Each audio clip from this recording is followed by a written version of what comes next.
जय माता दी भक्तों। श्री नैना देवी मंदिर मलिकपुर डिस्ट्रिक्ट रोपड़ पंजाब में आप मां नैना देवी के पावन दर्शन करें। जयकारा शेरावालीदा बोल सांचे दरबार की जय। बोले शंकर भगवान की जय, पार्वती मैया की जय, गजानन महाराज की जय। बोले श्यावर रामचंद्र की जय, पवन सुत हनुमान की जय। तो आइए भक्तों, नित्य की तरह श्री रामचरितमानस का पाठ प्रारंभ करते हैं।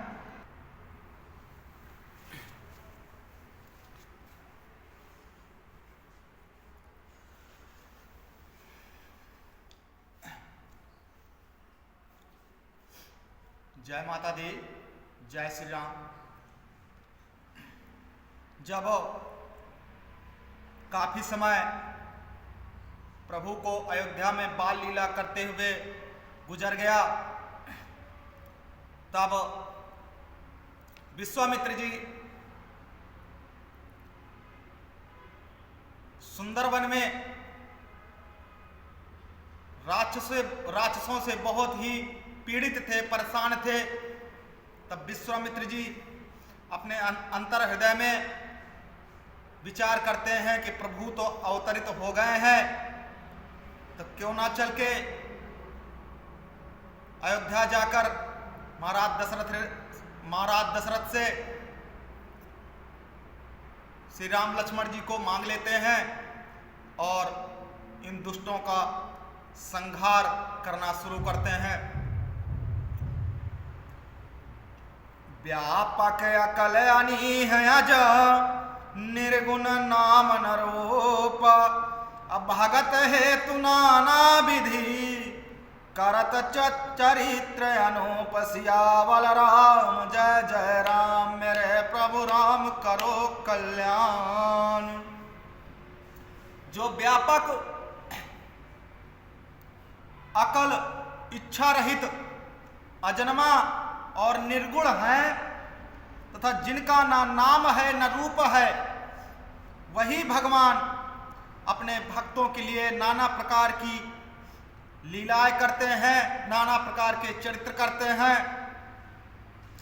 यह सब चरित कहा मैं गाई, आगिल कथा सुनहु मन लाए।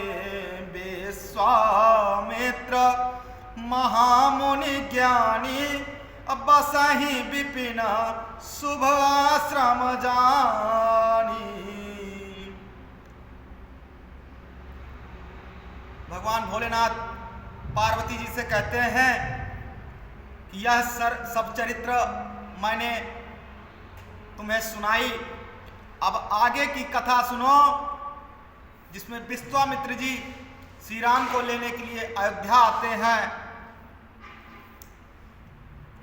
जहाँ जप यज्ञ जोग मुनि करही, अति मारीच सुबाहि डरही।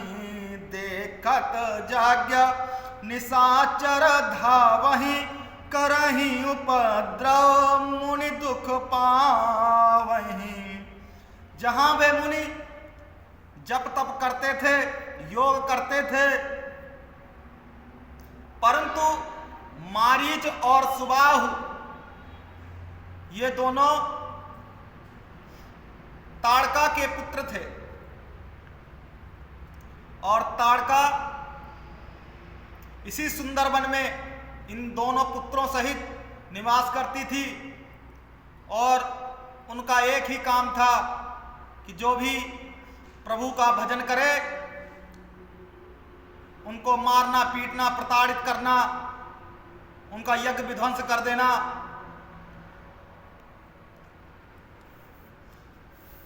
गादी तनया मन चिंता व्यापी, हर बिनु मरहिन निश्चर पापी।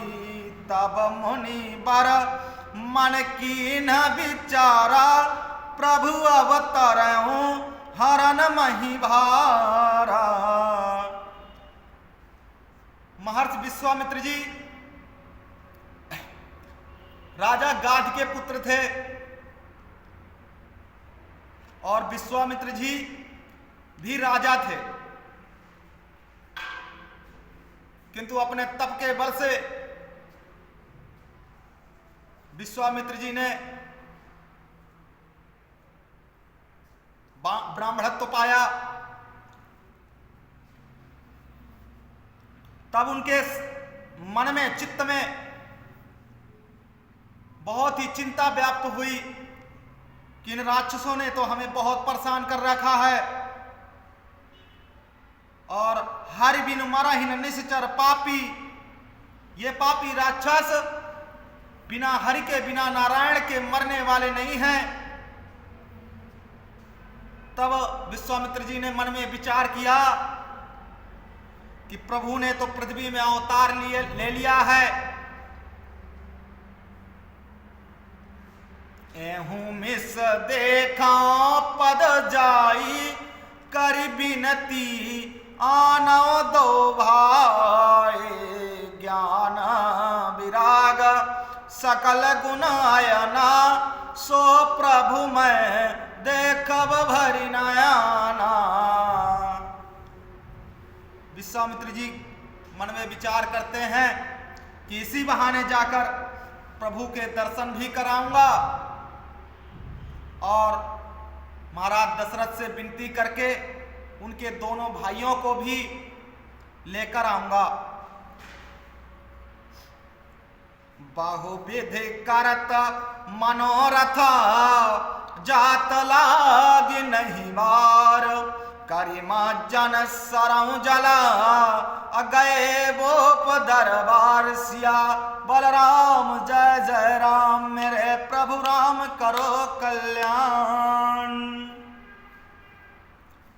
बहुत प्रकार से मनोरथ करते हुए विश्वामित्र जी को देर नहीं लगी और सरयू नदी में स्नान करके वो अयोध्या जा पहुंचे। मुनिया गमन सुना जब राजा, मिलन गयो लय विप्र समाजा। कर दंडवत मुनि सन मानी, निज आसन बैठा रहनियानी। जब राजा ने विश्वामित्र के आगमन का समाचार सुना, तब राजा ने ब्राह्मणों के समाज सहित विश्वामित्र जी का स्वागत किया और प्रणाम करके मुनि का सम्मान करते हुए उन्हें लेकर राजभवन में आसन पर बैठाते हैं। अचरण पखारी किन अति पूजा, मो समाजु धन नहीं दूजा। विविध भांति भोजन कर बाबा, मुनि बर दया हरस अति पावा। चरणों को धोकर बहुत प्रकार से पूजा करी। फिर राजा दशरथ जी कहते हैं कि मौसम आज धन नहीं दूजा। मेरे समान प्रभु आज कोई धन नहीं है। आज मेरे घर अतिथि पधारे हैं, आप पधारे हैं।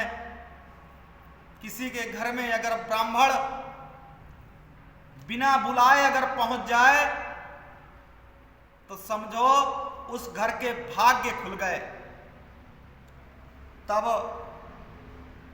श्रेष्ठ मुनि विश्वामित्र जी अपना स्वागत सत्कार देखकर बहुत ही प्रसन्न होते हैं, आनंदित होते हैं। अपने चरनानी मेले सुतचारी, राम देखी मुनि देह विसारे। भय मगन देखत मुख शोभा, जनु चकोर पूरन ससिलोभा। फिर राजा ने अपने चारों पुत्रों को मुनि के पास बुलाते हैं और कहते हैं कि पुत्रों, ये विश्वामित्र जी हैं, आप इनको प्रणाम करो। लेकिन वहां विश्वामित्र जी श्री राम को जैसे देखते हैं तो उनके चेहरे से नजर नहीं हटा पा रहे हैं। मन में तो विश्वामित्र जी के प्रभु नारायण को प्रणाम करने का होता है,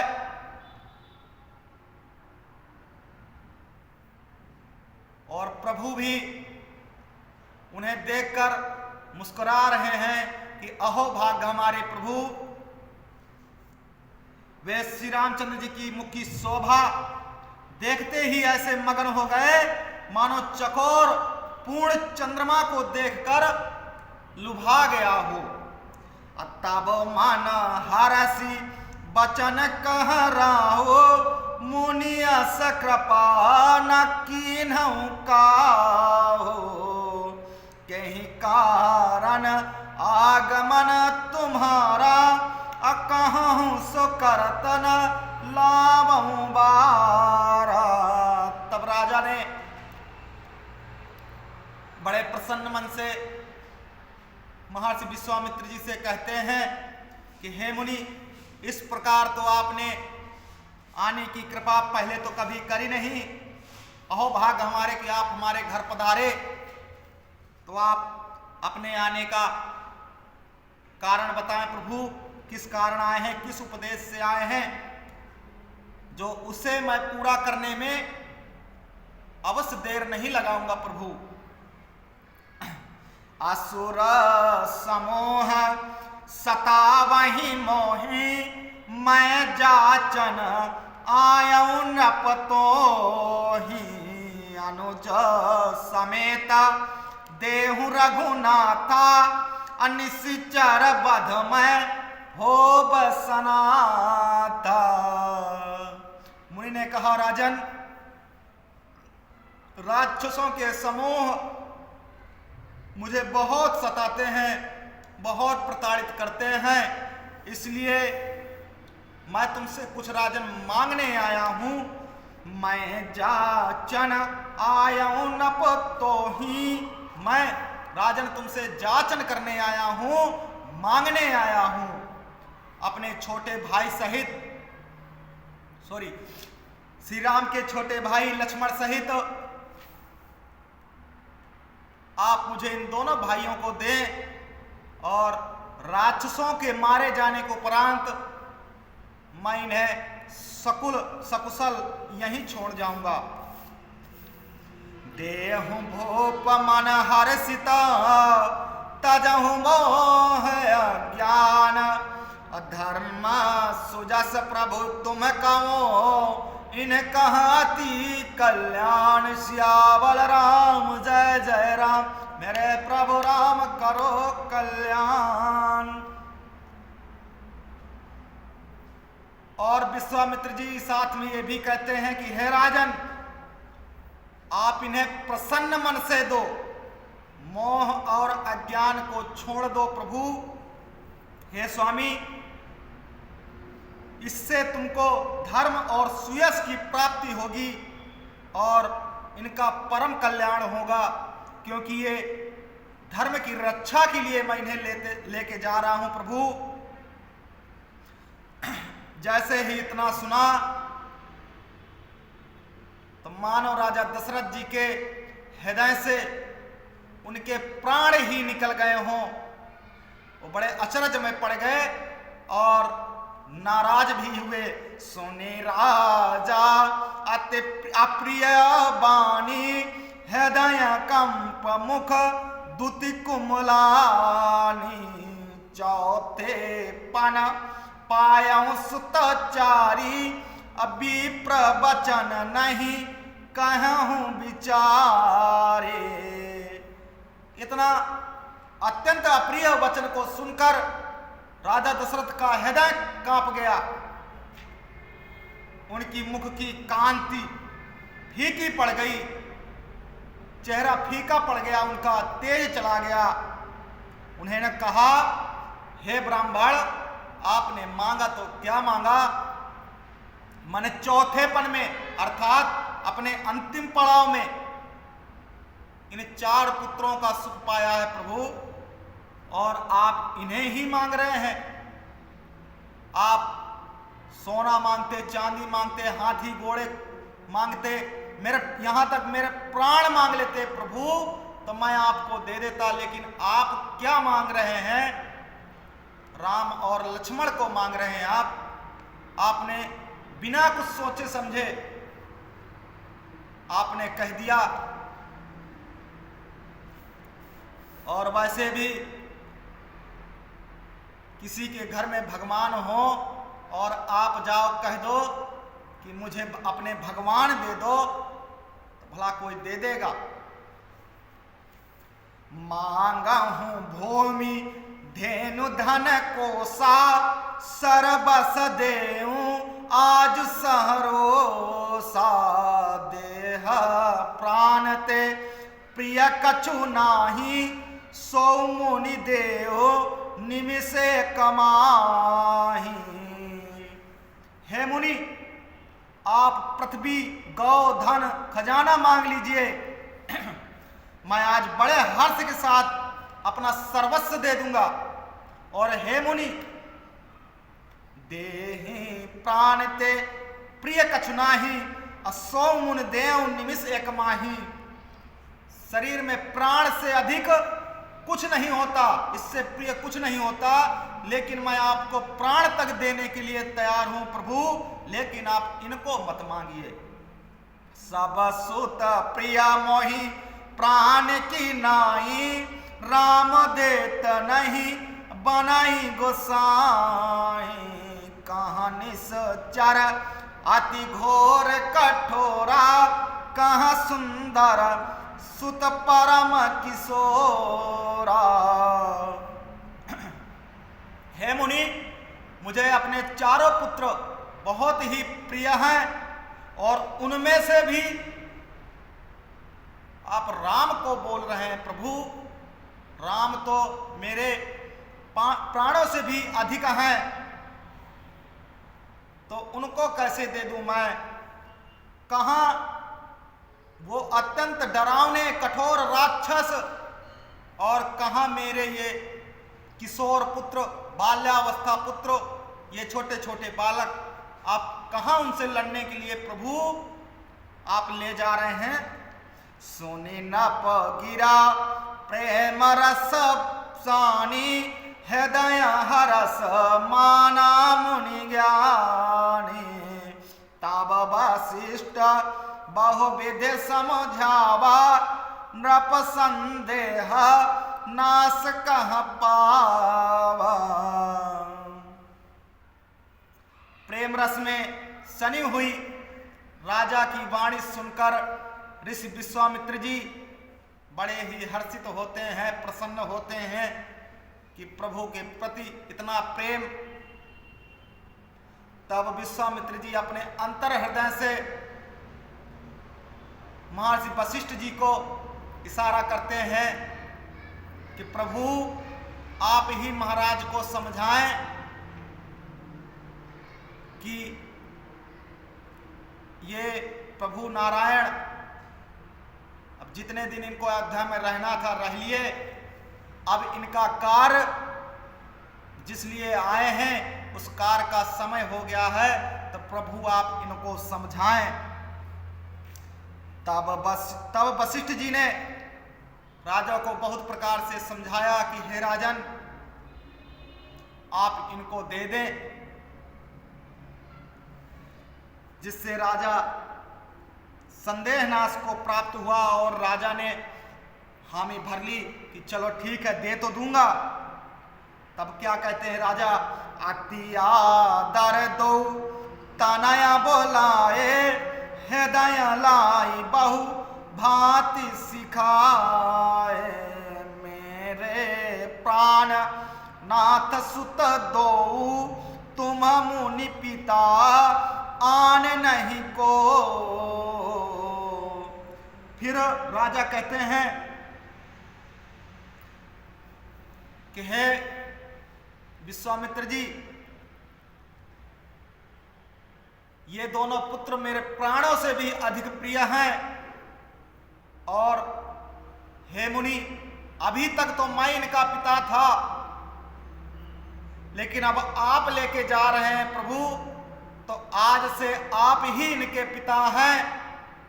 और इनकी आप ही देखभाल करें, आप ही इनकी रक्षा करें।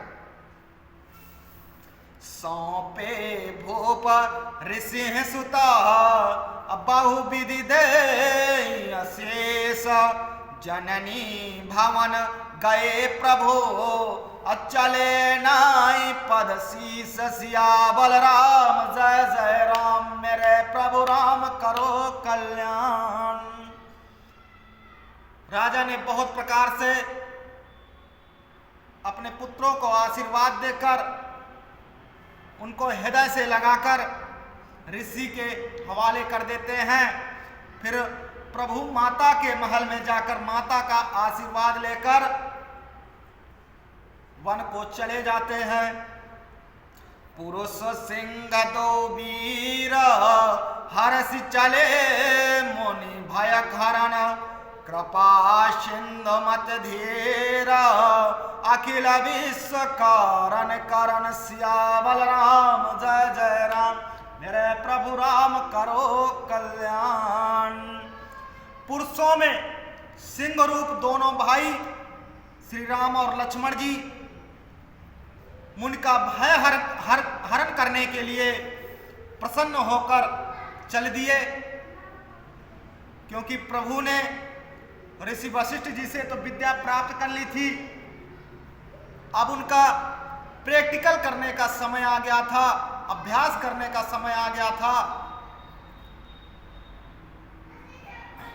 तब वो ऋषि विश्वामित्र जी के साथ चल दिए।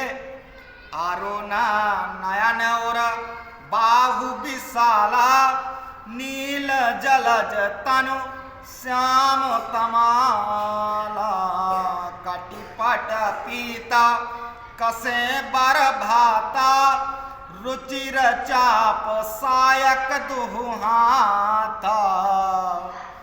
भगवान के लाल नेत्र, चौड़ी छाती और विशाल भुजाएं, नील कमल और तमाल के वृक्ष की तरह श्याम शरीर और कमर में पीतांबर पहने हुए प्रभु और भी अधिक सुंदर दिख रहे हैं।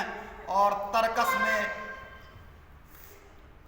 धनुष बाण दोनों हाथों में धारण किए हुए, श्याम गौर सुंदर दो भाई, विश्वामित्र महानिधि पाए, प्रभु ब्रह्मांड देवमय जाना, मोहिनित पिता तजौ भगवान। श्याम और गौरवर्ण, श्याम प्रभु श्री राम और गौरवर्ण शेषनाग जी अर्थात लक्ष्मण जी, दोनों भाई परम सुंदर हैं। विश्वामित्र जी को महान निधि प्राप्त हुई। वे सोचने लगे कि मैं जान गया कि प्रभु ब्राह्मणों के भक्त हैं और मेरे लिए प्रभु अपने पिता को भी छोड़ देंगे। चले जात मुनि दीन दिखाई, सुनी ताड़ का क्रोध कर धाई, कहीं बान प्राण हरि लीना, दीन जानित ही निज पद दीना। चले जात मुनि दीन दिखाई, सुन ताड़ का क्रोध करि धाई। तो सर्वप्रथम जब वन को जा रहे हैं विश्वामित्र जी लेकर, तो सर्वप्रथम ताड़का से ही भेंट हो गई। और विश्वामित्र जी सुंदर वन में रहते थे और उसी सुंदर वन में ताड़का ने अपना साम्राज्य जमाया हुआ था। और ताड़का के भय से उस सुंदर वन का नाम ताड़का वन पड़ गया था। इतना लोग भयभीत थे। तब शब्द सुनते हुए क्रोध कर कर दौड़ी। जैसे ही विश्वामित्र जी ने बताया कि ये ताड़का है, दूर से ही विश्वामित्र जी ने इशारा कर दिया कि प्रभु यही है, निपटाओ इसको। तब वो क्रोध करके दौड़ी विश्वामित्र जी की तरफ। तब श्री रामचंद्र जी ने एक ही बाण में उसके प्राण हर लिए और दीन जानकर उसको अपना दिव्य स्वरूप, जो पहले उसका स्वरूप था वही उसको प्राप्त हुआ। तब रेस निज नाथई जिया चीन्ही, अविद्या निधि कहूँ विद्या दीन्ही। जाते लागना क्षुधा पिपासा, अतुलित बल तनु तेज प्रकाशा। लक्ष्मण जी बहुत ही प्रसन्न हुए कि हमारा पहला कार्य सफल हुआ। तब ऋषि विश्वामित्र ने प्रभु को मन में विद्या का भंडार समझते हुए भी ऐसी विद्या दी जिससे वन में भूख प्यास ना लगे, क्योंकि जब वन में हम निकलते हैं तो सारा दिन लग जाए और वहां दूर दूर तक ना पानी और ना तो भोजन होता है। तो इसलिए विश्वामित्र जी ने ऐसी विद्या दी कि इन दोनों बालकों को, और वो बालकों को और भी भूख लगनी, तो ऐसी विद्या दी कि उन्हें भूख भी ना लगे और सुबह शाम ही भोजन ग्रहण करने लगे। शरीर में अतुलित बल और तेज प्रकाश, आयुध सर्व समर्पिक प्रभु निज आश्रम आनी। कंद मूल फल भोजन अदीन भगति हित जान सिया। बलराम जय जय राम, मेरे प्रभु राम करो कल्याण। मुनि के आश्रम में प्रभु ने अपने सारे शस्त्र समर्पण करके विश्वामित्र जी के पास बैठे। फिर विश्वामित्र जी ने उन श्री रामचंद्र जी और लक्ष्मण जी को कंदमूल फल आदि का फल का भोजन करवाया। प्रातः काल मुनि सन रघुराये, निर्भय जग करहु तुम जाए। होम करन लागे मुनि झारे, आप रहे मख की रखवारे। अब भोजन करने के बाद सारे विश्राम के लिए, सोने के लिए चले जाते हैं और विश्वामित्र जी अंतर्हृदय में अब विचार करते हैं कि राक्षसों, अब तुम्हारे मरण का समय आ गया है, तैयार हो जाओ। तब प्रातःकाल मुनि सन रघुराई, और निर्भय यज्ञ करहु तुम जाई। जब प्रातःकाल हुआ, सभी ने अपने अपने प्रातःकाल की क्रिया करी और प्रभु ने गुरु के चरणों में प्रणाम करके गुरु से कहते हैं कि हे मुनि, आप सभी लोग जाकर निडर होकर हवन यज्ञ करिए। यह सुनकर सब मुनि हवन करने लगे और श्री राम लक्ष्मण जी धनुष बाण अपना उठा करके और अपना हवन कुंड के चारों तरफ पहरा देने लगे। सुनि मारे च निशाचर क्रोही, लय सहाय धावा मुनि द्रोही। बिनु फर बाण राम तहि मारा, सत जो जनेगा सागर पारा। जब हवन होने लगा,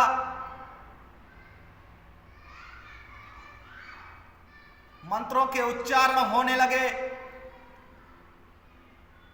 तब मंत्रों के उच्चारण की आवाज मारीच और सुबाह के कानों में पड़ी। जब उनके कानों में ये पड़ी तब उनने कहा कि है इन मुनियों का फिर साहस, इतनी प्रताड़ना के बावजूद भी ये हवन कर रहे हैं। तो दोनों दौड़ पड़े। जब दौड़ पड़े तो श्री रामचंद्र जी ने बिना फल वाला बाण उसको मारा, जिससे वह 100 योजन जाकर दूर गिरा, जाकर दक्षिण में। पावक सर सुबाहु पुनि मारा, अनुज निशाचर कटुक संघारा। मारे असुरा द्विज निर्भय कारे, स्तुति करहि देव मुनि झारे। फिर सुबाहु को अग्नि बाण मारते हैं, और इधर छोटे भाई लक्ष्मण जी ने उनके साथ जो सेना आई हुई थी राक्षसों की, उन सभी का संहार कर डालते हैं। इस प्रकार श्री रामचंद्र जी ने राक्षसों को मारकर उन ब्राह्मणों को निर्भय कर दिया, निडर कर दिया। तब सारे देवता और मुनि प्रभु की स्तुति करने लगे। ताहा पोनी काचुका दिवस रघुराया, रहे की नबी प्रण पर दाया। भगति है तो बहु कथा पुराना, कहे विप्र यद्यपि प्रभु जाना। श्री रामचंद्र जी वहां रुककर कुछ दिन और ब्राह्मणों पर दया करते हैं। भक्ति के कारण ब्राह्मण उन्हें पुराणों की बहुत सी कथाएं सुनाते हैं। यद्यपि प्रभु सब जानते हैं, फिर भी वो लीला कर रहे हैं। तब मोनि सादर कहा बुझाई, चरित एक प्रभु देखिया जाए।